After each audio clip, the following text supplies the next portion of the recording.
Eu queria convidar você a abrir sua Bíblia lá em Daniel, capítulo 6.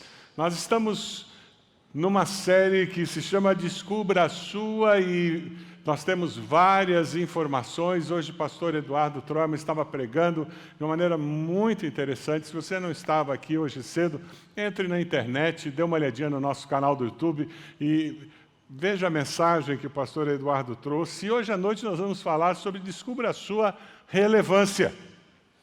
O tema do sermão hoje é provado e aprovado. Provado e aprovado. Você é jovem, adolescente, o assunto hoje é sobre alguém que é um jovem também. Alguém que na sua juventude é levado para um país estranho e ele precisa tomar decisões longe dos adultos que influenciavam a sua vida, longe do seu povo, longe da sua cultura, e ele precisa tomar decisões. E porque ele toma as decisões acertadas, ele consegue construir um futuro relevante, não apenas para ele, mas também para a sua nação, para o seu povo, para o seu país. Se você conhece a história de Daniel, tudo começa com uma dieta especial. Ele foi levado e eles reuniram os mais sábios, mais jovens, de todos os países que eram conquistados, e aqueles jovens estavam ali. Eles tinham que ter uma cultura prévia, tinham que falar outros idiomas, para estar ali fazendo um curso intenso, um intensivo para servir ao rei ou não. E é interessante porque Daniel chega ali. Ele e os amigos dele, eles tomam uma decisão: nós não vamos comer a comida que vocês comem, nós vamos comer uma dieta diferente. Eles estavam procurando firmar as estacas, dizendo: nós não somos como todos vocês aqui, nós temos um Deus que por alguma razão decidiu permitir que nós estivéssemos nessa posição.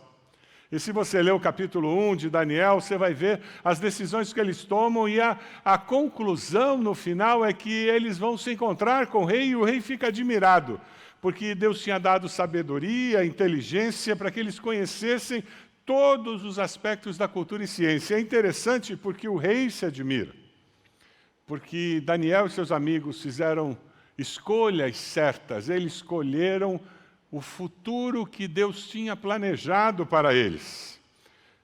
Eles não eram esquisitos, eles eram diferentes. Algumas pessoas acham que para ser crente, para ser discípulo de Jesus, eu tenho que ser esquisito. Tem não. Nós temos que ter valores, atitudes, posturas diferentes. Nós vemos o que todo mundo vê, só que nós vemos com um olhar de cidadão do reino dos céus, nós vemos com o olhar dos céus. Porque os nossos valores são valores celestiais, amém? Você quer ser relevante para a sua família? Você quer ser relevante para os seus amigos? Você quer ter um impacto relevante na nossa nação? Então escolha, segundo os valores eternos do Pai Celeste, e você vai descobrir o que fez Daniel ser o conselheiro e o mentor de 4 dinastias. Durante 4 reinados, ele era o mentor e conselheiro daquele que tinha autoridade. Daniel viveu uma vida relevante. Daniel foi fiel a Deus, escolheu a bênção de Deus na sua vida. Eu queria compartilhar com vocês, nesse capítulo 6, uma história muito conhecida. E é interessante porque Daniel, ele é provado numa dimensão que é assunto comum nos dias de hoje: corrupção. Ele foi provado e aprovado numa luta entre a honestidade e a corrupção. O que ele viveu, nós vivemos hoje. Khalil Simão faz uma observação que eu achei muito interessante e compartilho com vocês. A corrupção social ou estatal é caracterizada pela incapacidade moral dos cidadãos de assumir compromissos voltados ao bem comum. Vale dizer, os cidadãos mostram-se incapazes de fazer coisas que não lhes tragam uma gratificação pessoal. Nós temos um problema endêmico na nossa nação. Político é tudo igual, todos os políticos são ladrões. Já falou isso? Já ouviu isso? Ah, mas é assim mesmo. Quando você chega lá e todo mundo que chega lá acaba roubando. Você já ouviu isso? Sobre pessoas que ascendem dentro da empresa, que ascendem nos cargos, que ascendem na política nacional. Infelizmente, nós temos uma cultura aprovada pelo jeitinho brasileiro que incentiva a corrupção. É aquele sujeito que suborna o policial para se livrar da multa. Ou que compra uma carteira de habilitação com funcionário corrupto do Detran para a filha. Ou, quem sabe, aquele que pede um favor pessoal ao vereador que não tem nada a ver com o mandato daquele vereador. Quem sabe, aquele que sonega os impostos e cria uma empresa laranja. Sandra, que é psicóloga social e professora na Escola de Economia de Londres, ela faz uma afirmação que dói no coração do brasileiro, mas que tem muito a ver com a nossa realidade. Ela diz: existe uma simetria entre a rua e a política. Aqueles que ascendem posições de poder e de decisão e se corrompem, eles saíram da onde? Das ruas, do meio do povo. Existe uma assimetria entre a rua e a política. A relação com a coisa pública não é só dos políticos, ela é nossa. Ela está tanto nos microespaços do cotidiano, como nos macroespaços institucionais brasileiros. Minha mãe morava num prédio de classe média, eu já compartilhei uma vez aqui com os irmãos, e a net dela começou a dar fantasma, começou a ter problema. E nós chamamos um técnico. E ele veio, examinou tudo dentro da casa e disse: não tem nenhum problema aqui. Eu vou lá no telhado, onde chega o cabo da rua. E aquele técnico desceu do telhado. Minha mãe morava no último andar, então ele teve que descer só uma escada. Ele chegou e disse: a senhora não vai acreditar. Tem um gato na sua net. Classe média. O problema da corrupção, você não pode alocá-la distante de você. Ela está ali e cuidado. Se você bobear, você cai na vala comum. Deus nos entregou 2 mandamentos que nos protegem das sementes desse pecado. Pecado social, pessoal e institucional. O fundamento divino, ético, que nos protege da corrupção, você encontra lá nos 10 mandamentos, lá em Êxodo 20, 15 e 17. Não furtarás. Ponto. Não precisava ser mais claro. Aí o segundo vem e tem uma explicaçãozinha. Não cobiçarás. Quando você cobiça o que o outro tem, a tendência é você começar a agir para trazer aquilo para você. É importante lembrar que pessoas corruptas no governo sempre existiram. Nessa história de Daniel, nós vamos ver que existiam pessoas corruptas no governo da época. Mas é importante lembrar que sempre existiram pessoas íntegras, corretas, em posições de destaque num país, como existem hoje. Naquela época você encontra Esther, você encontra José do Egito, você encontra Daniel, pessoas íntegras. O rei Dario, quando assume o governo no lugar do seu pai, ele sabia que Daniel era íntegro.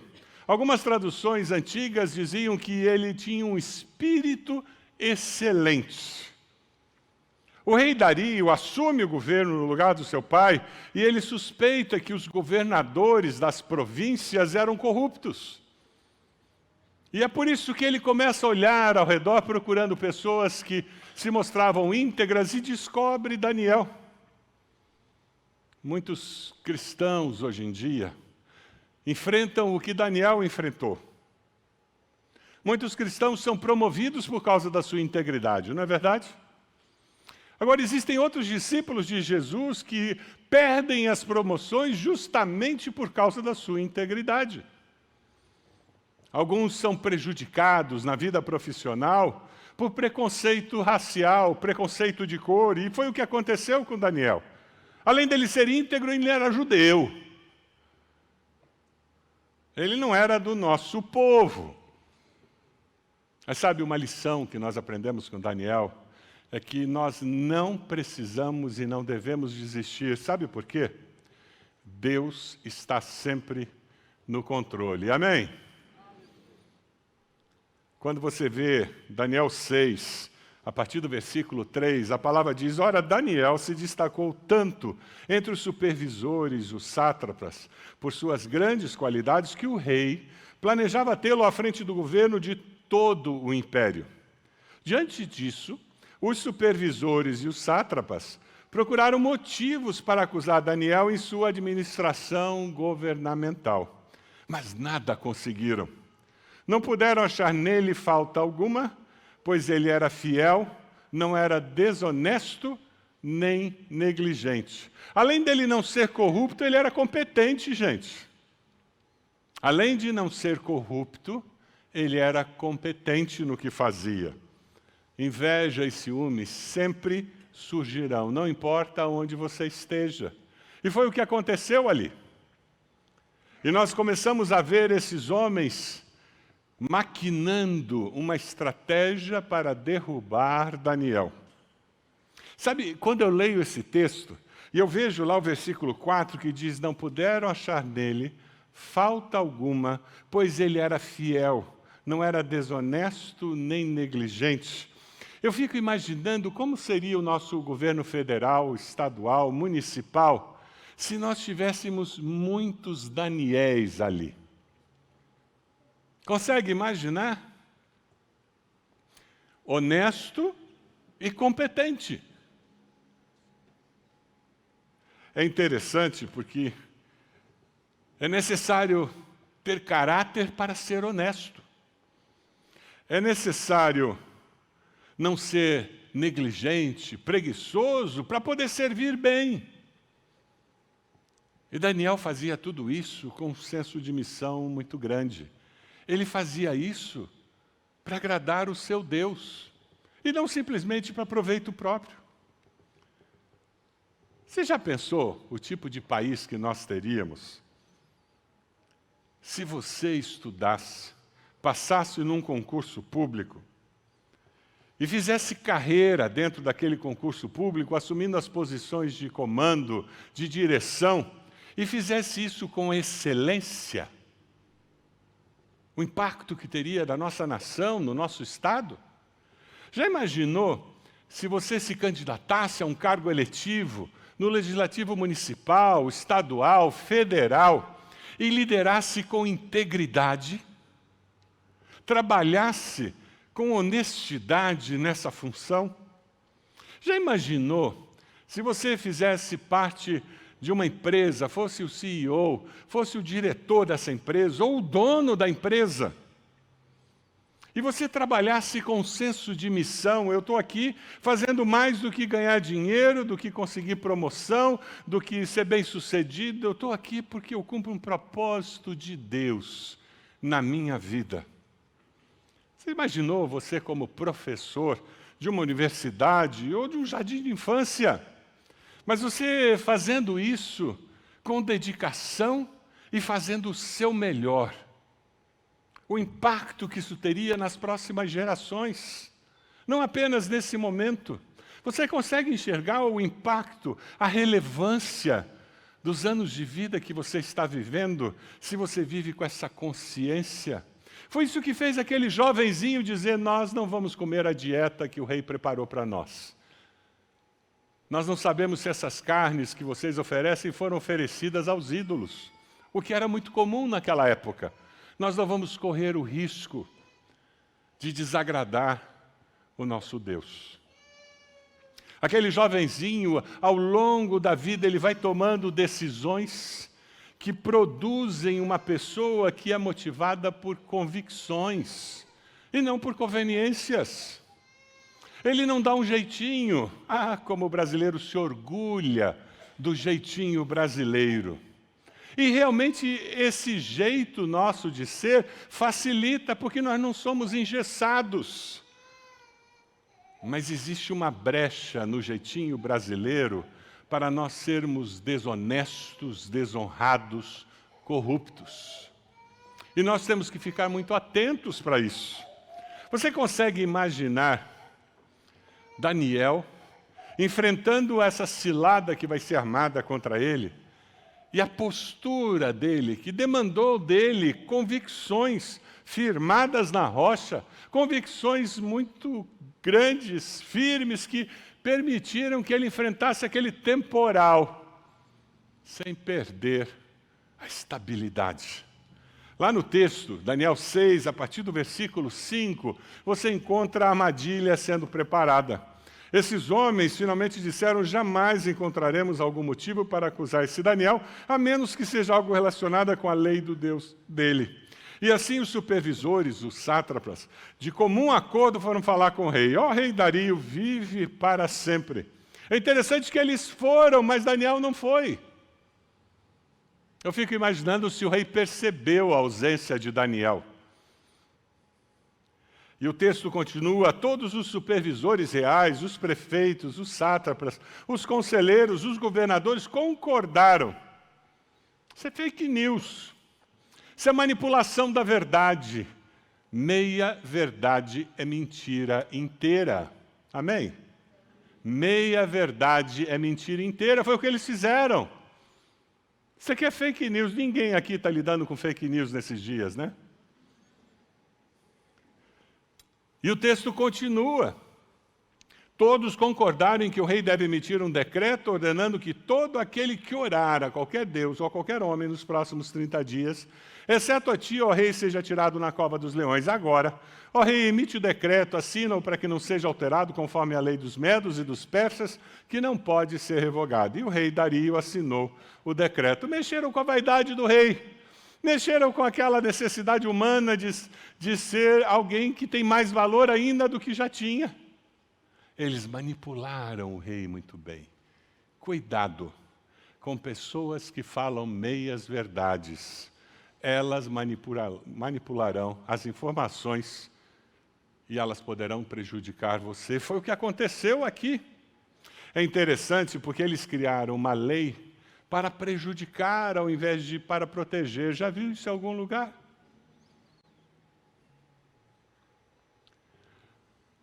Qual foi a reação de Daniel quando soube que a lei foi assinada?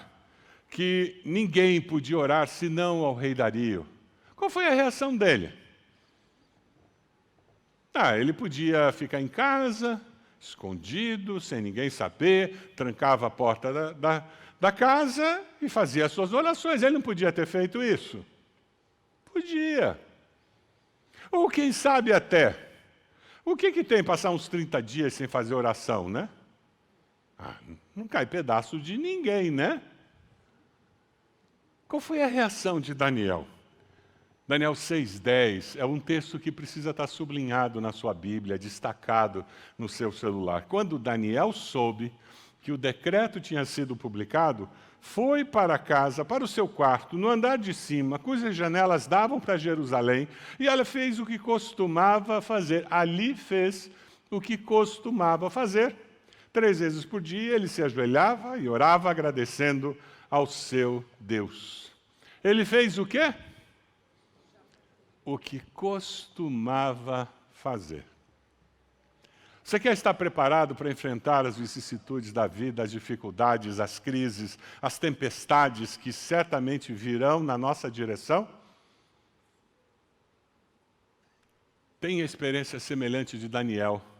Eu costumo estar na presença do meu Deus e buscar o meu Deus, porque na hora que a tempestade vem, os meus alicerces pessoais, emocionais, espirituais estão firmados na rocha eterna. Amém? O Salmo 18:2 nos fala sobre essa rocha. Vamos ler juntos esse texto? Salmo 18:2. Vamos lá? O Senhor é a minha rocha, a minha fortaleza e o meu libertador. O meu Deus é o meu rochedo, em quem me refugio.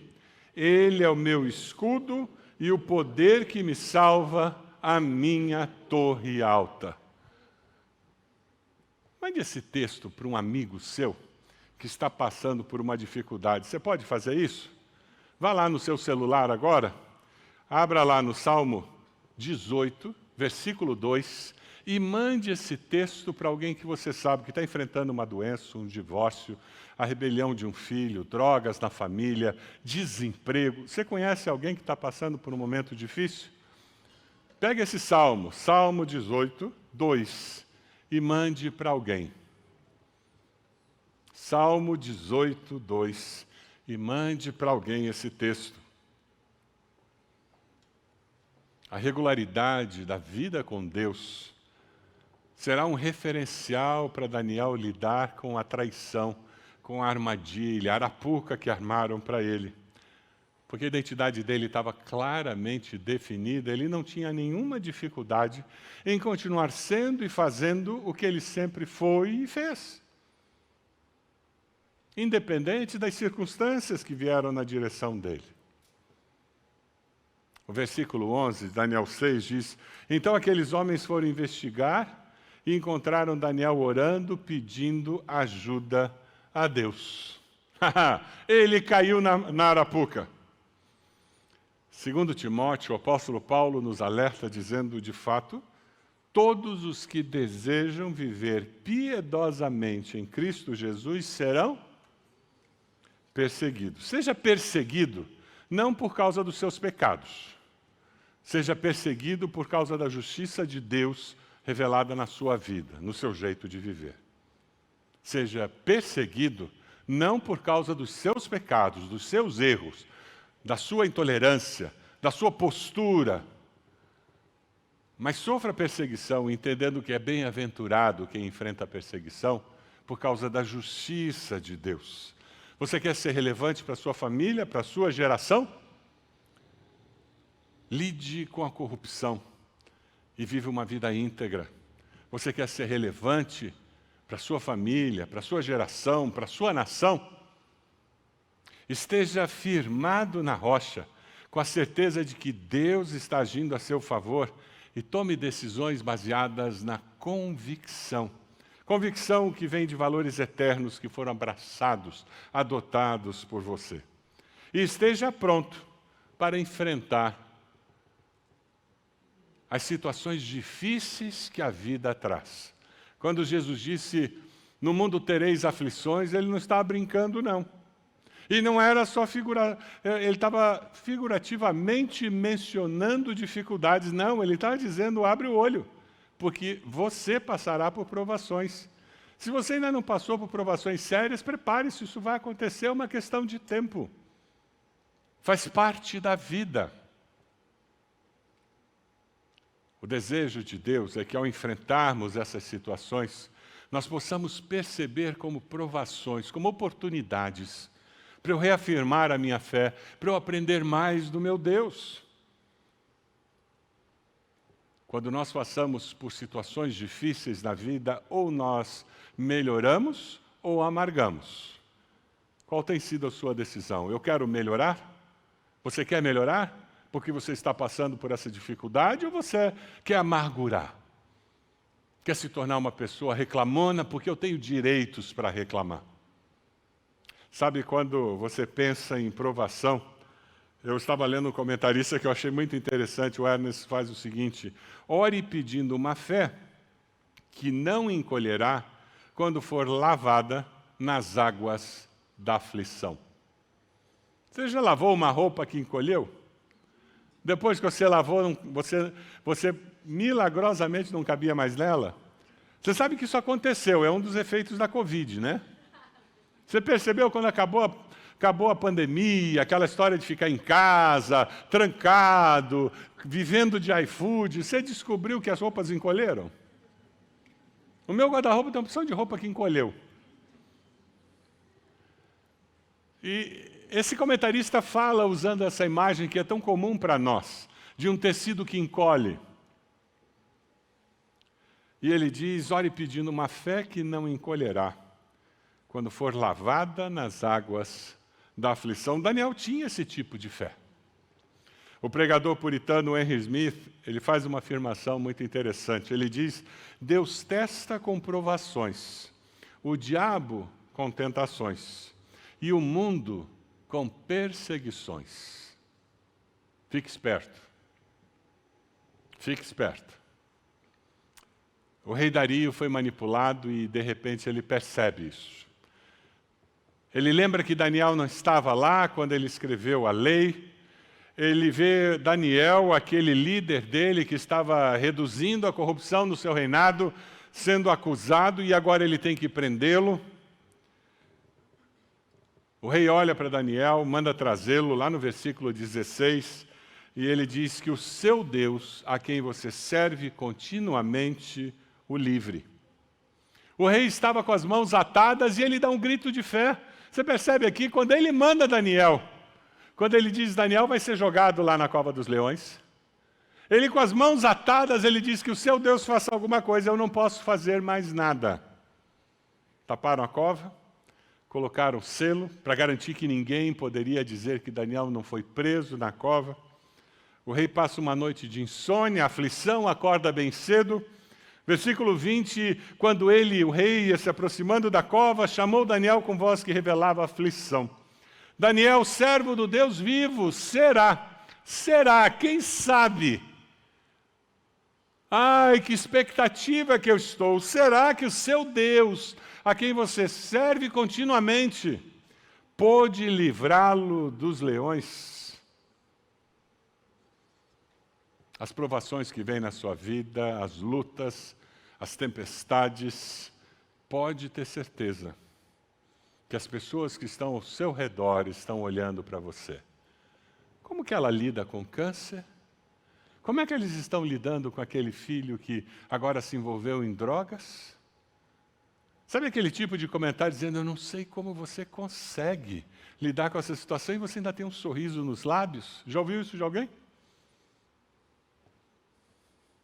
Eu me lembro de uma pessoa que perdeu o filho num acidente, na mesma época que meus pais perderam o meu irmão mais velho num acidente. E essa senhora chegou lá em casa para conversar com a minha mãe, ela disse, eu não sei, eu queria ter a fé que você tem, você está conversando comigo sem chorar, eu não consigo mais falar sem chorar, eu passo o dia inteiro chorando, eu estou desesperada, essa dor, eu não consigo lidar. E eu me lembro que a minha mãe olhou para aquela senhora e disse, minha filha, a dor que eu tenho é igual à tua.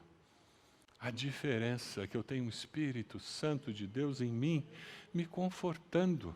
É como se eu tivesse alguém me segurando o tempo todo. E você pode experimentar isso também. As pessoas ao nosso redor estão olhando, percebendo. Assim como o rei percebeu e ele estava olhando, e todos estavam olhando, e são surpreendidos, porque Daniel responde lá da cova dos leões.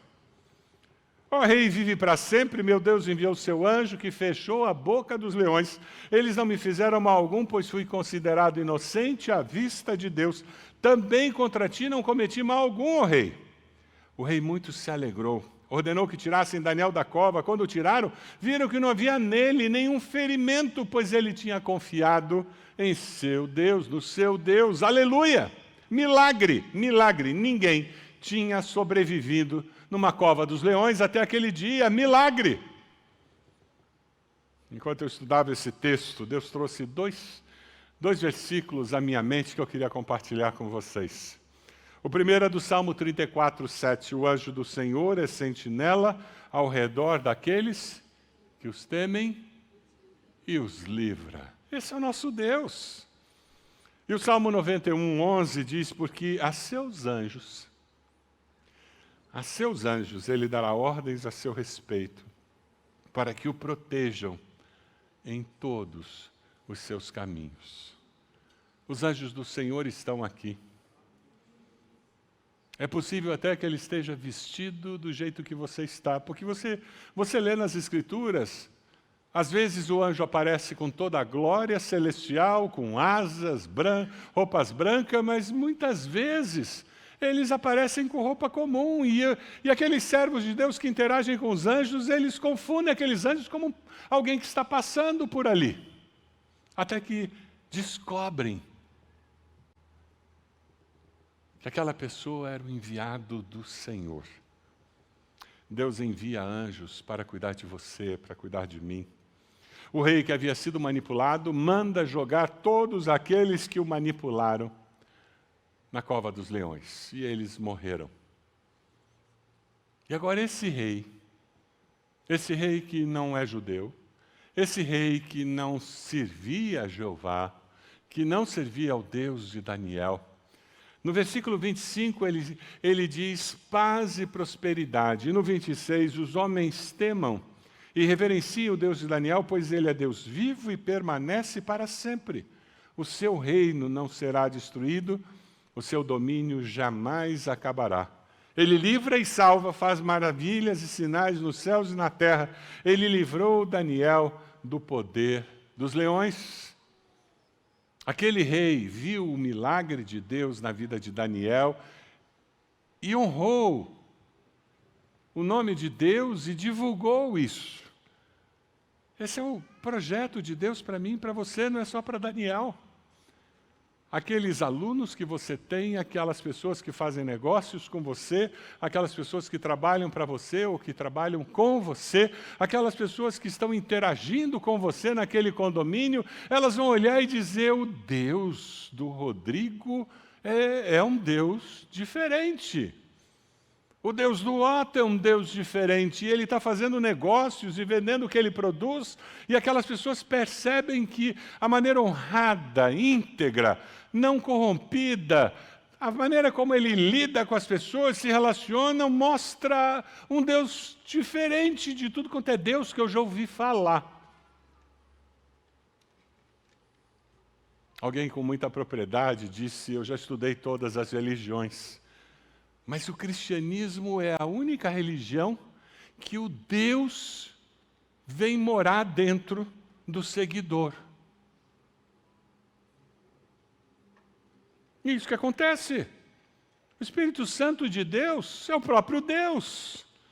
E na hora que você se arrependeu dos seus pecados, confessou Jesus como Salvador, Ele vem morar em você para capacitá-lo para viver a nova vida, porque se alguém está em Cristo, é nova criatura. As coisas velhas já passaram, eis que tudo se fez novo. Eu começo a ver a vida de uma forma diferente, eu começo a agir de uma forma diferente. Eu não sou esquisito, eu sou diferente porque eu começo a viver como cidadão dos céus, que tem os pés plantados na terra.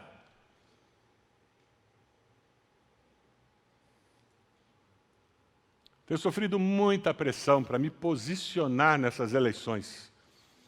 Muita gente mandando mensagem, falando, o senhor tem que se posicionar. Igreja não é partido político. Igreja não se posiciona dessa maneira. Igreja se posiciona com os valores do reino. Aqueles que se reúnem como igreja, eles precisam crescer, amadurecer na sua percepção de vida, de tal forma que eles tomem as decisões mais acertadas, como Daniel tomou. E todos nós conviveremos com as consequências das nossas decisões. Que Deus nos dê sabedoria para avaliarmos, para olharmos aqueles que receberão nosso voto com um olhar de cidadão dos céus. Porque nós estamos na terra e somos cidadãos da terra, por isso votamos. Mas nós somos cidadãos da terra que tem os valores da cidadania celestial norteando as nossas decisões. É por isso que nós chamamos a igreja para um período de jejum e oração. Não um período de jejum e oração para eleger o candidato A ou o candidato B.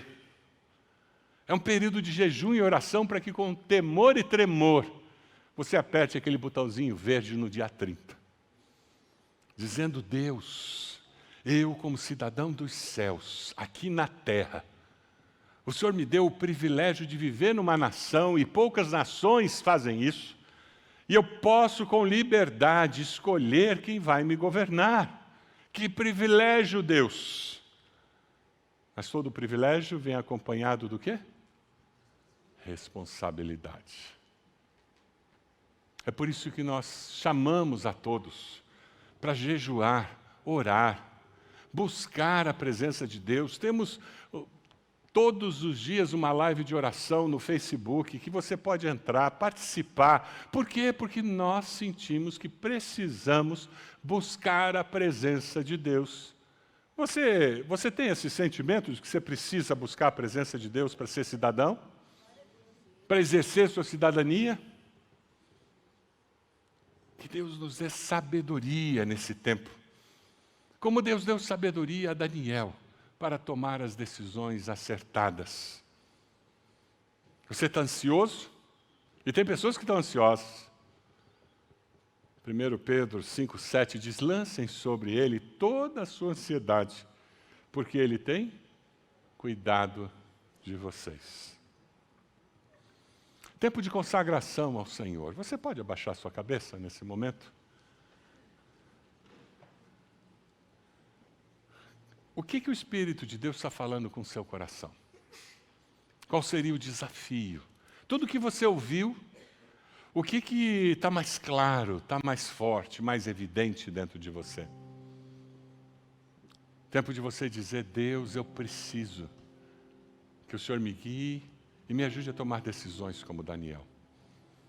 Eu preciso aprender, Deus, a quem sabe ser honesto para não ser alguém corrupto. Eu preciso, Deus, ser uma pessoa que é motivada por convicções e não pela conveniência, para agradar às outras pessoas. Eu preciso lidar com as provações, entendendo que elas são oportunidades que o Senhor me dá, para que eu cresça espiritualmente, eu amadureça espiritualmente. Você conhece a Jesus como Senhor e Salvador? Já ouviu um dia na sua vida em que você disse, eu me arrependo dos meus pecados, eu confesso Jesus como meu Senhor e Salvador. Você já fez essa oração? É uma oração simples, assim como dizer, Senhor, eu reconheço que sou pecador, pecadora, te peço perdão. Eu confesso Jesus como meu Senhor e Salvador, entrego minha vida a Ele. Eu quero viver assim, com convicções, com integridade. Eu quero, Deus, ser relevante para os meus filhos, para a minha família, para a minha geração. Você fez essa oração entregando sua vida a Jesus? Onde você está? Levante a sua mão. Eu gostaria de orar com você. Levante sua mão. Pastor, eu fiz essa oração, confessando Jesus como meu Senhor e Salvador. Alguém fez essa oração? Levante a sua mão. Onde você está dizendo, eu fiz, graças a Deus. Pode abaixar, lá atrás, já vi. Mais alguém? Graças a Deus, já vi aqui, graças a Deus. Mais alguém? Levante a sua mão. Onde você está? Com esse gesto dizendo, pastor, eu quero começar uma história nova, movida por convicções, integridade e confiando com os pés na rocha eterna. Mais alguém? Eu quero convidar a todos para que nós fiquemos de pé. Vamos começar a cantar. Enquanto nós cantamos esse cântico, você que levantou sua mão, você pode fazer uma gentileza, vir até aqui à frente. Nós vamos ter gente aqui que vai orar com você nesse momento. Sai do seu lugar, vem até aqui e nós queremos orar por você nesse momento tão especial de decisão. Isso, já tem alguém vindo lá. Sai do seu lugar, vem até aqui, nós queremos orar por você. Queremos abençoar sua vida de uma forma muito especial. Sonda-me, Senhor, e me conhece. Quebranta meu coração. Transforma-me conforme a tua palavra. E ajude a ter, se ache só ti. Aceitando Jesus. Amém. Que bom. Fica aqui, Senhor.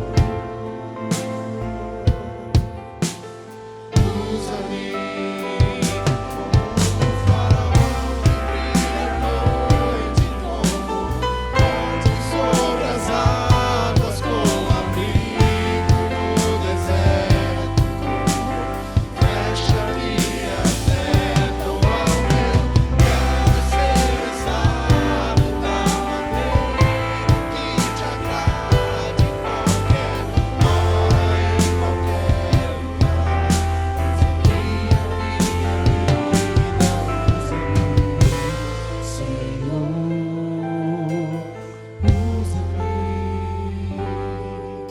Você percebe o que nós acabamos de cantar?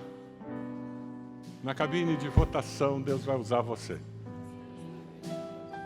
Nas mídias sociais, nessas próximas semanas, Deus vai usar você. Você vai ser o pacificador naquele grupo da família em que as pessoas estão se degladiando. E você vai ter uma palavra de paz.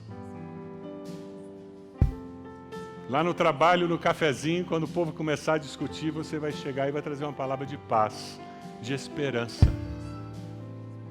Quando você encontrar alguém que está fora de si, ansioso, nervoso, pensando que o mundo vai acabar se candidato A ou candidato B ganhar. Já encontrou gente assim?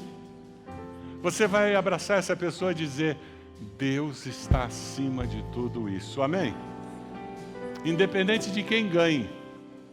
E você tem todo o direito de acreditar que um vai ser um desastre e que o outro vai ser uma maravilha. Mas independente de quem ganhe, Deus não perde o controle da história. E é com essa segurança que nós vivemos. Deus não perde o controle da história. Nós estamos juntos? Se você quer que Deus use a sua vida dessa maneira, enquanto a banda está cantando, e só eles vão cantar agora, você vai se ajoelhar e você vai orar. E vai dizer: Deus, usa a minha vida dessa maneira, eu quero. Eu quero ser pacificador, eu quero trazer uma palavra de esperança para quem está perto de mim. Deus, eu quero ser alguém que nos ajude como nação a passar por esse momento de decisões. Quebranta o meu coração, transforma-me conforme a tua palavra e enche-me até que me se ache só ti.